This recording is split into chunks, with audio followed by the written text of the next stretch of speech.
શિક્ષણ વિભાગ અને સરકારની મફત અને ફરજિયાત શિક્ષણ, બેટી બચાવો બેટી પઢાવો, સ્ત્રી કેળવણીની યોજનાઓના દાવા નિષ્ફળ થતા દેખાઈ રહ્યા છે। આમોદ તાલુકા શિક્ષણ વિભાગમાં વારંવાર રજૂઆત કરતા હાથ ઊંચા કરી દીધા અને ગાંધીનગરનો રાહ બતાવવામાં આવે છે। બાળકોને ભણવા માટે હવા ઉજાસ વાળા ઓરડા નથી। એક જ ક્લાસમાં બે વર્ગ બેસાડવામાં આવે છે। શિક્ષક દ્વારા એક જ બોર્ડ પર ભણાવવામાં આવે છે તો બીજા વર્ગના વિદ્યાર્થીઓનું શું? ગ્રામજનો અને જાગૃત નાગરિકો દ્વારા શિક્ષણ વિભાગ સમક્ષ વારંવાર પ્રશ્નો ઉઠાવવામાં આવ્યા છે।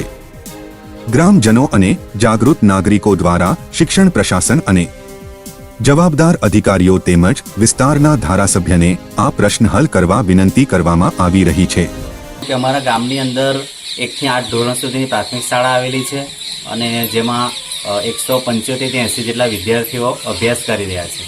અમારા ગામમાં 1 વર્ષ અગાઉ જે જૂના જર્જરિત 2 ઓરડા હતા સ્કૂલના તેને તોડી પાડવામાં આવ્યા હતા। ત્યારબાદ 1 વર્ષ પછી હજુ એ ઓરડાઓનું નવેસરથી નિર્માણની કોઈ કાર્યવાહી થઈ નથી।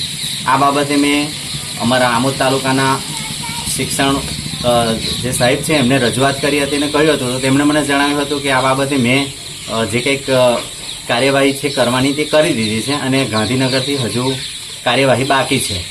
એટલે મારી તો નમ્ર રજૂઆત છે ને કે અમારા ગામ માટે જે આ 2 ઓરડાઓ છે તે બનાવી દેવામાં આવે તો વિદ્યાર્થીઓનું શિક્ષણ કથળતું અટકે। અને આ બાબતે મેં અમારા આદરણીય ધારાસભ્ય શ્રી ડી કે સ્વામી સાહેબને પણ રજૂઆત કરી હતી અને તેમણે આ બાબતે ઘટતું કરવાની મને હૈયાધારણા આપી છે અને મને વિશ્વાસ છે કે વહેલી તકે આ કાર્યવાહી કરવામાં આવે અને આ ઓરડાઓનું પુનઃનિર્માણ થાય તો અમારા ગામના બાળકોનું ભવિષ્ય ઉજ્જવળ બને। ભરૂચ આમોદથી જાવેદ મલિકની રિપોર્ટ।